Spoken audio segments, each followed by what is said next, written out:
Netflix announces its first physical retail store. Gucci rolls out a digital only collection on Roblox, and we're going to find out what Roblox is. And we're talking about attractions like New York's Little Island and asking if they help revitalize tourism and retail spending. That is all right now on everything we know about retail.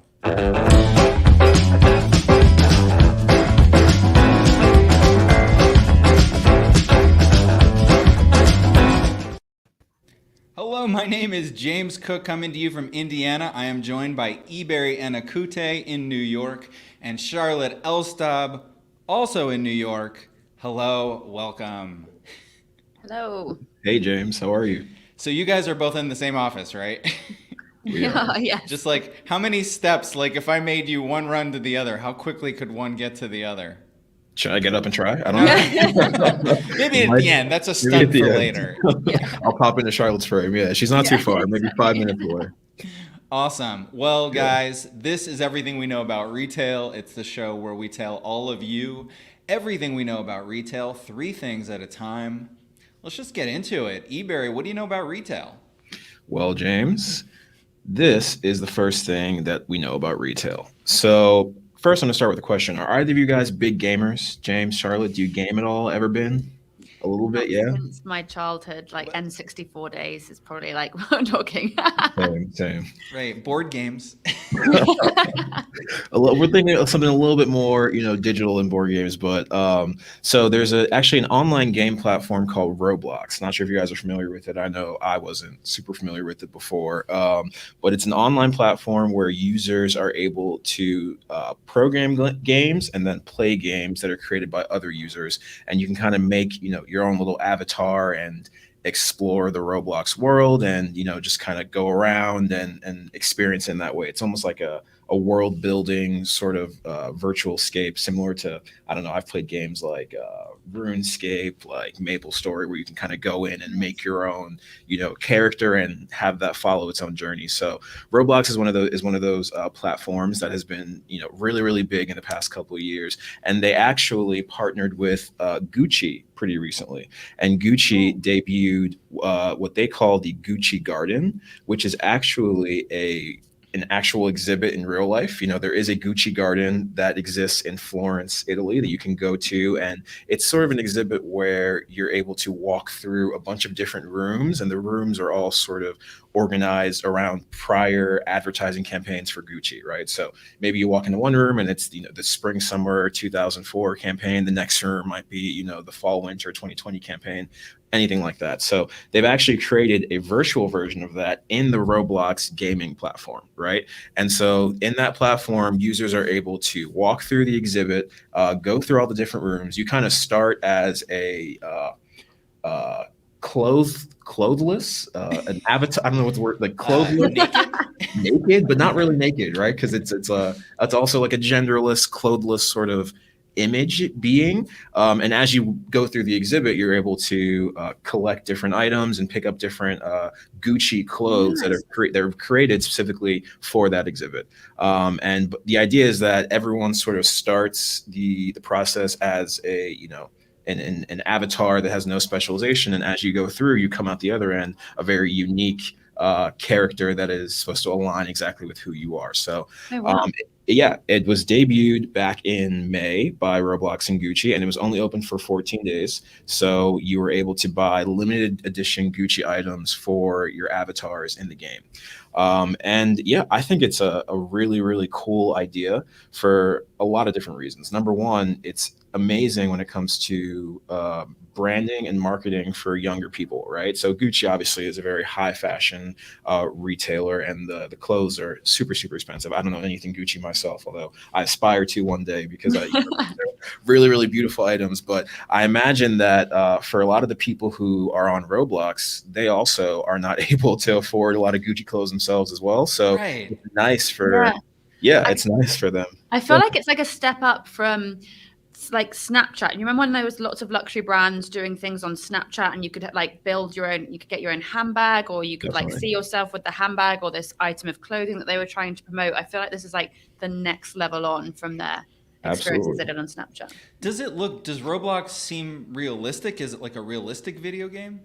Well, it's up to you to decide. Here's an image of what the Gucci garden in Roblox actually looks like. So this is like an Huh. overhead view. And what's cool is that this image that we have here also exists, like I said, in the actual Gucci garden in Florence. So they really did a good job at making it, replicate the original. And there's a lot of other images. Here's another view of that same sort of garden Really room. want those sofas. Can I get a Gucci sofa? Yeah, those are gorgeous sofas. I would love to have. But they really did a good job at mimicking and mirroring what actually is in the real exhibit in the Roblox game. So I totally agree with you, Charlotte. I think it's very similar to what you're mentioning with Snapchat, and I think that it also reminds me of some of the other, there have been a lot of ways that I think video games have tried to break into popular culture and to try to, steal from that a little bit, or just kind of, ride on some of the hype that popular culture is getting. So it kind of reminds me of, I don't know, again, in the gaming world, Fortnite. I've never played that game myself, but I know we've all heard about it. It was, a crazy phenomenon like about a year ago. Have you either of you played Fortnite before? I've not. I know it, but I've not. Yeah, played it, no. yeah. I've watched people play it on Twitch. Yeah, I think I've. So Yeah. I know what it was like. So we're not big gamers here. That's what we learned.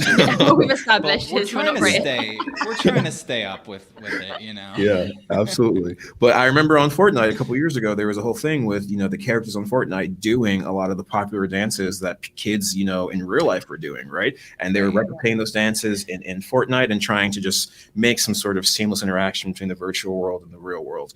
So I think that that's sort of a similar thing that's going on here with the Gucci garden and Roblox, and more even specifically, it reminds me of a collection that was put on by the Italian brand Moschino back in, I think, spring of last year when they debuted their spring 2021 collection for this year. They had an entirely virtual fashion show where all of the actual outfits were modeled by dolls, right? So I'm pretty sure. I remember that. Yeah, it was really, really cool. And I think it was, I'm pretty sure there might have been like marionettes because they were, actually making them walk down like a little virtual doll runway.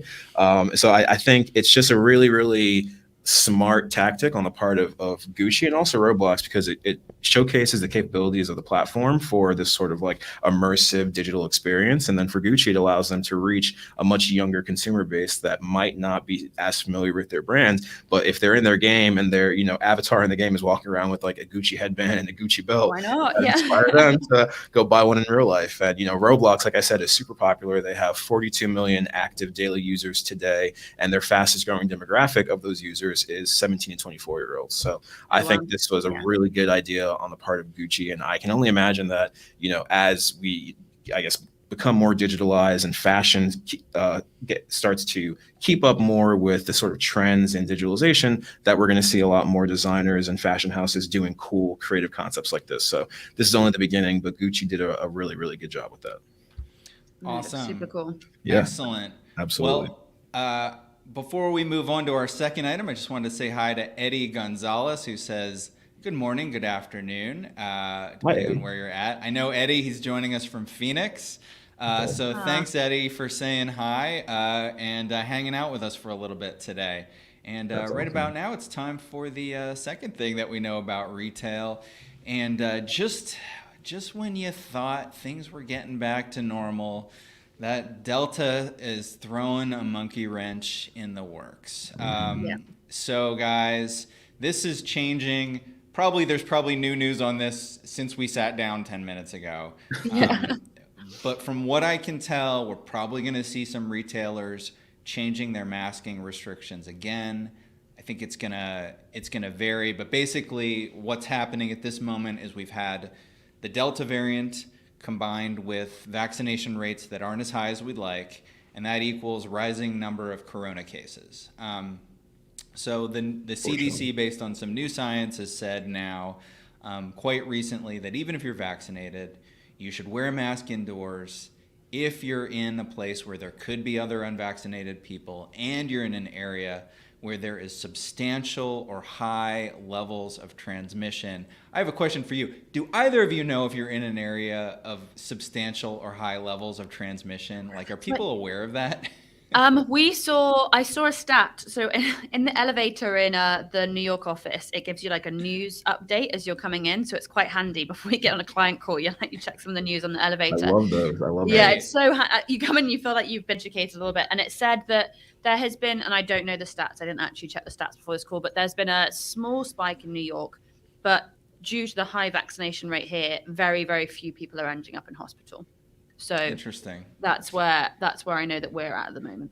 Yeah, and I think that's often the case. Is you'll see a spike in cases, but it's often mild. So I looked up. The CDC does have a website where you can look up where you live, and I'm in a substantial. What did I say? It was substantial, or what was the other one? High level of transmission. High, yeah. So I'm in a substantial level of transmission. I'm gonna be a good boy. When I go to Kroger tomorrow to do my grocery shopping, I'll put on a mask. Probably be in the minority. I live in the Midwest, so as you can imagine, pretty good. Like, I would say 90% plus of people wearing masks when they were told to. But I just don't know now about people like voluntarily doing it. I know like in the Bay Area there's a lot of that. What's it like in New York these days with masks? During peak COVID and even coming out until the mask mandate was removed, in New York people would, and I'm sure you agree with me, it was weird to walk down the street without a mask on. Like it got that strict here. And I mean, we were the epicenter of the world for a while, so we got hit so badly. Now people are a lot more relaxed, and there's a lot of shops that say if you've been vaccinated, you don't have to. But that being said, in most places like a supermarket or somewhere like that, I'd say the majority of people are still wearing a mask. But you might disagree with me, No, I agree with you, Charlotte. I think most people are still wearing masks indoors for sure. Like you said, at the height of the pandemic, indoor, outdoor, it was very odd to see someone without a mask on. Yeah. But now I'd say outside, not as much. You don't really see that anymore. Yeah, in the grocery store or in any other sort of retail establishment, I think. Although I have noticed that the signs requiring masks have come down. Yeah, I've noticed that too, because I check every now and again, because sometimes you're just popping in, you're like, do I need to put my mask on, or is it fine? And Exactly. And some of those signs have come down, but I think all the employees that I see are always still wearing them, and I think it's courteous almost at this point to just put it on when you pop in for something like that. So exactly. I can remember walking until the mask mandate came off. I walked to work and I'd wear my mask walking in, and if it was a hot day and one day I didn't wear my mask, I would be the odd one out of people walking to work and things like that. Like, it would be unusual that I was on the street not wearing a mask, whereas now I was going to say most people don't do that. But you're both in your offices right now. Everybody is going maskless right now in the office. If you're vaccinated. Right. Yeah. So it's most people, So we have this new CDC guidance. We're now hearing, I don't even know if it's happened yet, but they were saying they were going to announce that all federal employees, if they're not vaccinated, they have a whole new series of restrictions. So it's almost like a mandate for them. So the knock-on effect, I think, is some retailers are going to probably change their restrictions. Too, Actually, one already did. Apple has already said they're going to require masks in stores again. Disneyland and Disney World said they're going to both require masks indoors. Again, which I guess they had stopped doing that. It really does seem like, I know in Manhattan, there's probably like this idea of, I'll just wear my mask because, even though I'm vaccinated, I'll just wear it anyway, just for safety. But like out in like the Midwest where I live, really, like the minute people, there was like this mental flip where like, it's back to normal, baby. But I think we'll see a reverse of that. But anyway, negative effect is going to be on retail though. Those restrictions have meant that some office users are pushing back when they're going to have people coming back to the office. I saw that, I saw that, And that's rough because all those daytime people around the office are the ones that spend money. Exactly. On retail stuff. So we'll wait and see. In the meantime, Charlotte, what else do you know about retail?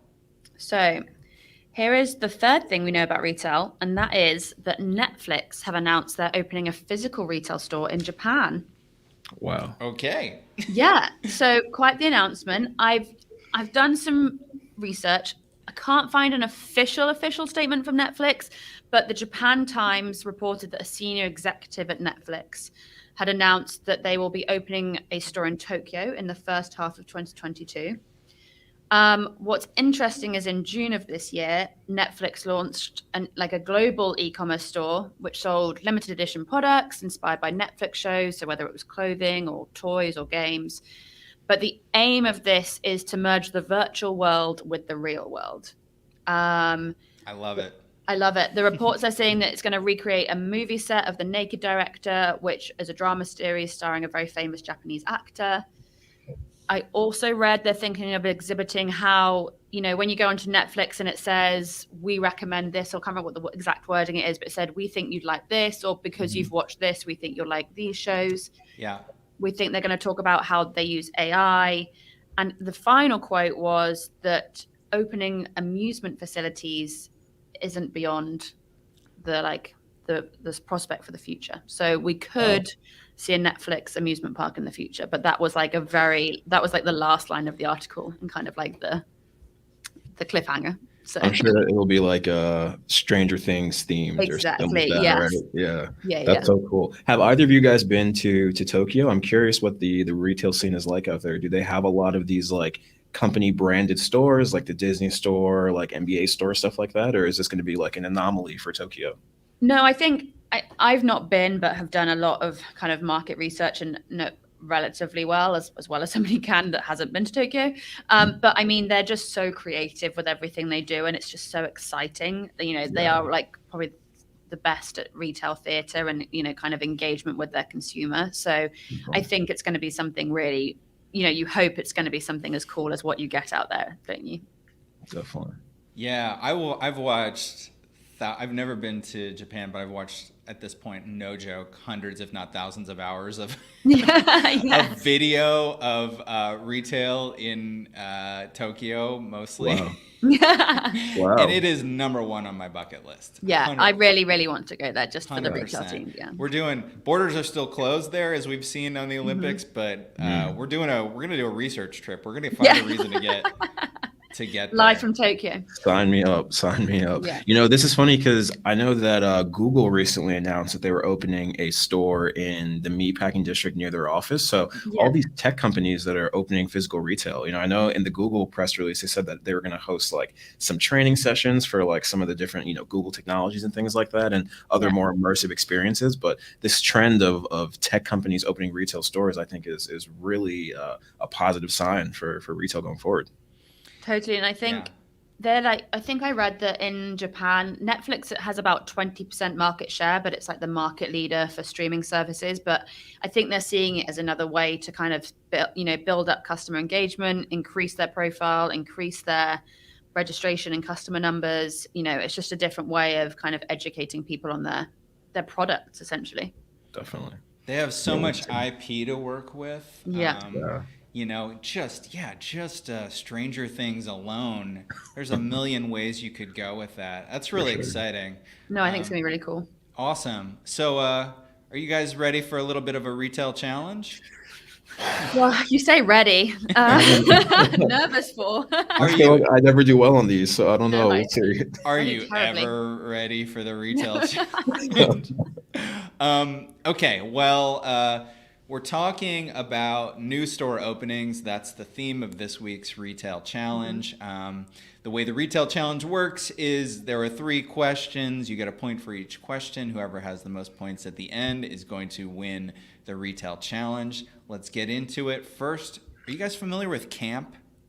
Yes, it's near me. It's the shop is Summer near Camp? me. Yeah. Summer Camp. Here, check it out. This is Camp. This is the one on Fifth Avenue. So it is a family experience company. So they've got a rotating themed experiences like cooking or travel, and then they also have a store. out front. And, like, there's a magic door that kids can walk into to get from, like, the store area to the themed area in the back where they're doing all of this fun stuff. They've got 6 locations. All but one are in the New York area. There's one in Dallas, but they've just announced their first West Coast location, which is going to be at Westfield Century City in Century City, right outside of Los Angeles. That is, I think, the perfect kind of place for them to go to. I think camp is awesome. I've not personally been there, but I'm super excited to check it out. I think that idea of themed experiences where you've got both a ticketed element and the store itself, I love it. I think it's awesome. So guys, I did you the favor of checking out what is going on at camp today. So, oh God. If you are free at 3 p.m. today, there is a special ticketed event at the camp at Hudson Yards, the Hudson Yards location. Tickets are $30, but their parents are free. So you guys just need to find a kid and get in for free. I'll just go and find one. Go grab one. So I'm going to tell you 3 events. One of them is the real event. Oh, God. And the other 2 are fictional. If you can tell me which one is the real event, you're going to get a point. So the first event is Paint by Numbers. Make your very own Paint by Numbers masterpiece. After painting, take your art to the next level with gems, googly eyes, and of course, glitter. So Okay. that's your first one. The second one, DNA Lab. Discover your heritage and sequence your own DNA. Then make a map of where your ancestors came from with finger paint and, of course, glitter. They're going to take the... Okay. And then finally... This could get in some really horrible arguments there, couldn't it? There could be some awkward questions to mum and dad. right. Yeah. Are your parents really your parents? Find out. $30 at camp. In the camp store. Wow. And finally, Outer Space Tycoon. Make believe you're a billionaire and create your own space tourism company. Design a rocket for a pretend trip 50 miles above the Earth with paper mache and, of course, glitter. So, guys, let me pull these up on screen here. Which one of these is the real one? Is it Paint by Numbers, the DNA Lab, or Outer Space Tycoon? I think it's outer space. You think that's the real one? Yeah, well, I'm just a bit worried about if it's DNA. Yeah. And Paint by Numbers, I don't know. I just feels like you do that at home. Well, I was leaning towards Paint by Numbers anyway, but then the way that James just said, "You think that's the real one?" makes me think that's yeah. So I'm gonna go Paint by Numbers as well because I think DNA there's too much room for error there. I'm gonna do that in a retail location, so I'm gonna do Paint by Numbers. Okay, I'm going to say number 3. I'm going to say, Space Tycoon. All right, and the real one is Paint by Numbers, and I just made up the other 2 this morning. No way! I thought the be a Jeff Bezos in space would be just too, and honestly, come on, the DNA Lab one. Yeah, I thought that was a dead giveaway. That one was. Yeah, I was like, no way can they be taking kids' DNA in a retail store. No. How are they gonna get it? Is it blood? Is it spit? Is it sanitized? No way. Yeah. Oh, right. There's a lot of questions and no easy answers. There, yeah. Okay, so after one round, Ebere, you've got 1 point. Charlotte, Okay. 0. Okay. So the next question is about Glossier. Charlotte, are you a Glossier customer? I am. I'm wearing Glossier product right now. Not that you can tell, but I am. Excellent. So for those not in the know, Glossier is a digital native beauty company. Started in 2014. They did have several physical flagships. 2. One in New York, one in LA. During COVID lockdowns, they closed them permanently. So right now, no physical stores. Just so you get a sense, this was what the LA flagship on Melrose looked like. So really nice. Gorgeous. The one in Nice New York store. before COVID had such long lines outside pre-COVID. Really? It took you ages to get in, yeah, because it was like on a second floor space, and they'd limit the numbers so it wasn't too busy. It was like the start of the queuing before COVID, but yeah. So yeah, you were trained to queue even before Yep. COVID. Exactly. So, Charlotte, good news. They've announced 3 new permanent stores. The first one is going to be in Seattle. That's opening in August. The next one is in LA. That's this fall. London in the winter. New York is going to be next year. So it's on its way to you, and I'm sure it'll be somewhere not that far away. So anyway, what is the question? Okay, so I was like, what was my question? Now I I was remember. like, has he just given us the answers? Right. So the CEO of Glossier is Emily Weiss. When Emily was in college, she appeared on 3 episodes of a reality TV show. She did. Yes. Okay. Sounds like Charlotte somebody knows knows the it. answer. Charlotte knows I know this Was one. that reality TV show? Oh shoot. Where's my list? Here's my list. Was it The Hills, or Project Runway, or Bravo's Show Dog Moms and Dads? No. Press elimination. I don't think it's that one. Since Charlotte knows, I'm gonna guess The Hills. Just because I think I can imagine her being, an intern at Teen Vogue with Lauren Conrad. I can see that happening. So I'm gonna guess The Hills. That is exactly what she was. I knew it. She was Okay. an intern at Teen Vogue. So you guys both get a point. It was The Hills. I was not aware of The Hills. Just give me like the 30 seconds. Reality show. Is it people Charlotte, who you work got at Teen it. Vogue? People who work at Teen Vogue? But it stemmed from when the OC really cult teen show came out. They then made a real OC, like kind of reality show of following teenage kids in Laguna Beach in Orange County, and then the star of Laguna Beach moved. It was kind of followed her career after that, and she moved to LA, and it became The Hills. Got it. So Yeah. interesting. Yeah. I was kind of aware tangentially that it existed, but didn't know really what the story Yeah, it was kind of my era. It was Lauren Conrad, the main star, is maybe like 2 or 3 years older than I am, so I was kind of like peak audience for it, and was a huge OC fan. So then went on to that. So All right. Yeah, Well, I heard that they're coming out with a remake. So James, it's not too late for you to get up on the hill. yeah, could I be an intern at Teen Vogue? Put your mind to it. We'll find. Well, yeah, I can do anything. Yeah. We'll find out. Okay. So our last question is about Foxtrot. Foxtrot Market, which I don't think they're in New York yet. They have 13 locations in Chicago, Dallas, and DC. Big announcement for them. They've gotten some VC funding. They're going to open up another 50 locations. Wow. Yeah, over the next 2 years. So Foxtrot Market is sort of the hip convenience store. okay. So, you think about the kind of neighborhoods they're going to. It's urban locations. It's both a convenience store and a cafe and a browsable curated shop. Nice. So it's 50-50 online and in-store. So if you live in the area, you can order from them on their app and get it delivered to you within an hour. Or you can go and hang out and have a drink or get some coffee or buy some snacks and stuff to go. Pretty cool concept. I think it makes perfect sense in kind of an urban, younger, not even Definitely, younger. yeah. It looks just- really cool. Yeah, just Yeah, like that'd be cool. an affluent type place. So Foxtrot, let's see. Here's what I was gonna say. I'm losing my track here. So one thing that they found is that people really liked hanging out in Foxtrots.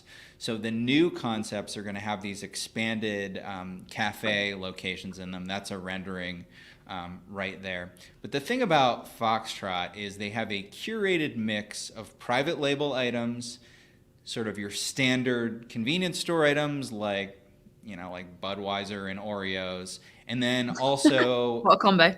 right. Yeah, well, that's what I get every Friday night. We now know James is guilty. Pleasures. Yeah. And upcoming new brands that you've not heard of. So they're kind of like introducing you to new brands. So we're going to be playing The Price is Right Foxtrot Edition. God. First off, Charlotte, do you know how The Price is Right works? Is that only in the U.S.? No, I think it might have come to the UK. I think someone's going to tell me it definitely did. I think it did.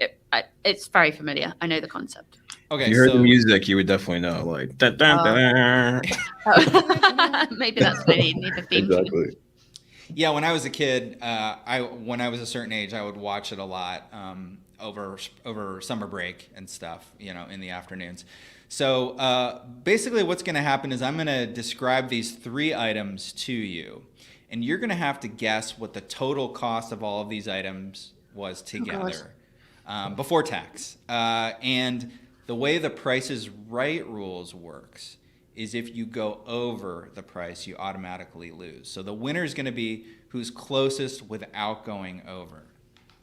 Very, very important. Okay, so first up, we've got Ruby Hibiscus Water. It's lightly sweetened, and that is definitely a hipster bev. Mm-hmm. Then we've got what I definitely am both curious and horrified by is the pulp chips. Pulp chips, jalapeno lime. They're chips made from organic upcycled veggies, kale, chia, lucuma, and celery, with an added hint of jalapeno and lime. And guess what, guys? They're corn and potato free. And finally, we've got the charcuterie board, which this is definitely what I'd be getting for lunch today if I could. Fennel salami, prosciutto, calabrese salami, paired with cornichons, Dijon olives, and a house-made Parma dip. Contains dairy, but it is nut-free. So what do you guys think the total cost for that basket is? That charcuterie board doesn't sound cheap, does it? It doesn't, no. Oh, goodness. Just throw out a number. Barry, do you want to go first? And I'll go higher or lower than you. Let's see. All right. I'm going to say the charcuterie board must be, I don't think anyone would pay more than like $16 for that. Yeah, I think it's around like 15, 16. Yeah, right. And then the chips sound like a lot of work for upcycled. Also, the word pulp isn't really like selling it to me. You know? Not sexy at all. Not sexy at all. But I imagine that because of the work that went into making them, that might be as much as like $3 or $4. I'll do $4, right? So 16 was $4.20, and then this juice situation, I can imagine them charging maybe another. So I'll say 25 total. So I was going to say about 25 too. I will go $24.99. I know. I'm like, do I go a little bit more expensive or? Oh, decisions. If only I wasn't so competitive. It's okay though, because I'm used to losing on this, so I should just accept my fate. I'll go 27. I'll go higher, which probably means I've just lost, but I'm gonna go higher. Well, guys, the actual total cost is only $22.50. Which, I totally followed all of your logic. What threw me off is the Ruby Hibiscus water is only $4. So the pulp chips, the pulp chips are $5.50, which just adds to their allure. Vegetable just a little bag of chips. Jesus, that's crazy. And then the charcuterie board is a bargain at $13. So it's cheaper than we thought. I was tossed up between 12 or 15 for that. So there we are. So Price of Right rules, both of you were wrong. But wait, who was closer to $22.50? It was Ebere, yeah. All right. So let's recap. How many points do we have here? Ebere's won by 2-1. All right. I'm already celebrating. So yeah, that's the only reason I get invited back is so that Ebere can win. Right. Ebere, right now, if we had one, I'd be playing a celebratory graphic to crown you the winner of this week's retail challenge. Congratulations. It's been a long journey. I've lost a lot of these, so I'm very, very grateful to finally win one. Right. Well, guys, normally it would be the end of the show, but we have an interesting topic to talk about. We're going into overtime James on this and I have one. enjoyed this week. This is going to be, we've got an extended item for discussion today. Branding. How do we start with this? So first of all, let's explain this to Ebere. I think we should explain how this topic came about. Okay, go for it. So James, we all work on Microsoft Teams and the JLL office, and James and I often kind of sharing ideas. And James pinged me and goes, "Have you seen the Mound in London?" And I was like, "I think I know what you're talking about, and I'm quite embarrassed that you've also seen it." But since we've had this conversation today, it's made the Washington Post and the New York Times. So Wow. So, okay, let's bring it up. I got some photos here. Bear with me. So first off, I show you the rendering.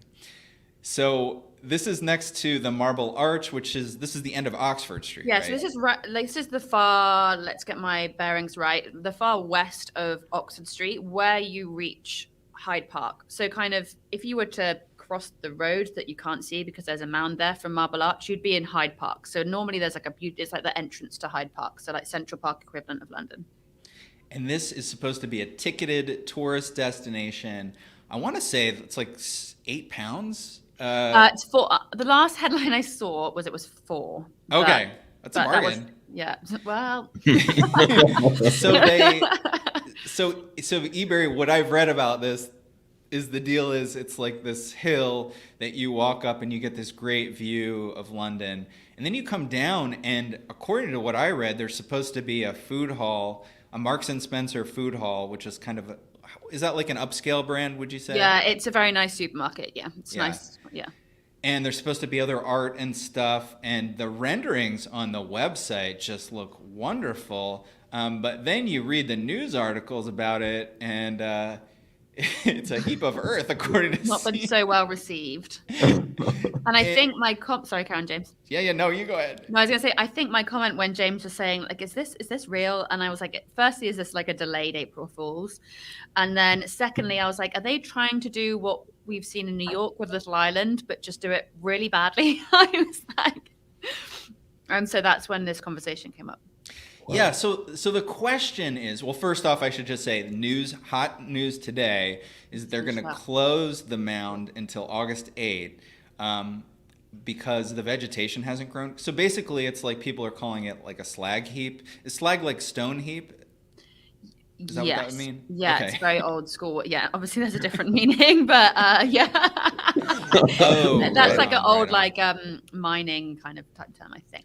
Okay, so apparently the vegetation hasn't grown, the food hall's not there, people are being charged money to walk up a pile of dirt, and they're not happy about it. So they're closing it so that the vegetation can grow in. That's why. Yeah. So this leads us to the question of the Little Island, which is what is that, like meatpacking? Is that where that's at? Yeah, it's just, I suppose it's just on the Hudson River, and it's probably closest to meatpacking. Yeah, it's just north of 40. Yeah, so it's meatpacking. It's just north of 14th Street. So yeah. And so here's an aerial of that. So that recently in fact, actually, opened, the right? building you can see kind of top right, that's the Standard Hotel in meatpacking. Oh wow! Gotcha. I've never seen this. Wow. Yeah, Isn't it just now? It's just open. It opened a couple of months ago, a month or so ago in New York. Oh. So I was there last night. So this is the view looking down the Hudson River, obviously to the financial district, and somewhere there in a very tiny dot is the Statue of Liberty. But that is the view from the back of the island. And then this is some pictures I took, and there's lots of hills for you to walk over, and it's like a very big landscape garden. And this was about 6:30 last night, and you can see there's kind of food trucks and ice cream stands, and it was a really nice environment, actually. It was a really nice, everyone just popped there after work and was just chilling out. And this is like there is an amphitheater, but there was, what you can't see is there was a musical performer. And so everyone was sat on this hill, this grassy kind of hill, listening to this musical performer. And you shot, actually, Charlotte, you shot some video on your phone. Yeah, so you see the amphitheater just at the start. You can see Hudson Yards in the background, the Empire State. And then this kind of looks over the picture we were seeing, and you can see people walking around. And so do you have to pay to get on the island? Is it no, ticketed? So you can, before noon, you don't need a ticket and it's free. After noon, you need a ticket, but they're free. I think it's just to manage capacity so that it doesn't get overrun. But I think the idea is they'll have events there, and it'll be like a nice new park for the city. Gotcha. Awesome. Yeah, and so here's the question: are like expensive islands and mounds, and I would throw the High Line into this as well. can you justify the cost of these? Because these are millions and millions of dollars or pounds. Yeah. Does it bring in the traffic? And because it's a retail show, the question is, does it bring in enough tourists to spend money in these areas to justify it? What do you guys think? This actually, Diane von Furstenberg was one of the big kind of funders of this, and this was definitely, I'm pretty sure this was majority privately funded, as like a donation to the city. I don't know the full details behind it, but I know Diane von Furstenberg was a big kind of sponsor of it. I mean, it was so busy last night, and it was a really nice environment to go to. But it is definitely much more recreational. And apart from some food trucks, there was, they clearly want to do some events there. But I think it would be difficult if you're solely building that for profit. You're not going to get the profit, I don't think. Yeah, I'm even as I'm looking at it, I'm curious, where they see the opportunity to profit from, right? Like you say, Diane von Furstenberg, I'm pretty sure her offices and her store are in really Meatpacking, close. not too Yeah, far. Meatpacking, yeah. So it makes sense that maybe she would think that would bring some more foot traffic to the area. But if the tickets are free to get onto the actual mound, then I'm curious. I don't see too much of a way to make money off of it. Well, it's not. I'm thinking of it in terms of like, it improves the quality of the city and thereby makes it more attractive and more people want to visit. Like the High Line, like that turned into a real thing. Like for viewers who aren't familiar, it's an elevated rail track that connects to neighborhoods on the west side of Manhattan, and it's freaking awesome. It's all landscaped. Yeah, it's so busy. It's such a big tourist destination when people come in. It now connects to, Hudson Yards is at the end of it. So right, you start on Meatpacking and it's Hudson Yards at the end. Well, it's funny. Like there's this big thing about a new infrastructure package going in Congress, and people are like, "Oh, you're throwing money away," but no, you spend money on awesome infrastructure to make the quality of life better. So then all the businesses make more money and stuff. It's like why New York is awesome is because there's so much cool stuff. And hey guys. We're going to revisit in a year. I think the Mound is going to be something. It's going to be the new spot. It's going to be completely different. I think also like Little Island has the benefit of having a bit more space. It's not just a hill. It's kind of been curated and has an amphitheater for events and things like that. So I think it does have the benefit of being a bit larger. So I'm intrigued to see if the Mound is still there in a year. It does look cool. And I know like New York has been doing a lot of cool things with piers. Maybe that's a new thing, but I know down in FiDi, like down towards the bottom of Manhattan, there's like Pier 17, I believe, that I've been to on more than one occasion. I went there for a concert, for like a day party, and it's essentially just like, whereas it looks like the little island has a little bit more green space, it's just like a big, open platform area, and they have, like I said, concert stages. They also have this thing now where they're calling the greens, which are like little 8x8 I've seen those. Been to one of those too, and it's a very cool experience. The views are really cool. You can order food and drinks. They bring it right to your little patio thing that you're on. So I agree with like what you're saying, James, as far as investing in that way. I do see the possibility for that to bring more tourists, because it's a really cool experience that I have not seen replicated in other cities. Absolutely. It's fun stuff like that makes every city unique. All right, guys. Well, we're wrapping up here. This is I think this is the longest episode we've ever done. Real quick, David Perry said, interesting insight on Netflix. Tokyo, probably the best place to launch that. Yep. Japan are strong on digital and tech. Will be interesting to see this develop. I totally agree. Completely agree, Yeah, really, so cool. Really excited to check that out. And so some quick plugs here. If you enjoyed today's show, listen to our podcast. It's called Where We Buy. We do in-depth interviews. You can find it at wherewebuy.show. Upcoming interview I'm recording with a studio executive to talk about the future of movies. Nice. I've also got an interview coming up with an expert in experiential retail in digital and physical, like the crossover, like creating the metaverse or something. Yeah. Wow. That's a word I saw a lot today. Right. It's a thing now, right? So if you're interested in the metaverse, subscribe to Where We Buy and listen to all of our upcoming shows. Yeah. And also hit the subscribe button on YouTube and make sure that you click on the bell icon so that you're notified when new shows come out. And if you're watching us on LinkedIn, just make sure to follow JLL Retail, and then you will be notified every Thursday at noon when we go live, or you can watch the replays anytime you want. You can also, if you want to watch the replays on YouTube, go over to everythingweknow.show, and that'll take you to our little channel right there on YouTube where all the past episodes are. But now I've got a question. Uh-oh, I lost my place. Oh, I know what my question is. Ebere, tell us, what else do you know about retail? James, listen, I'll tell you more next week.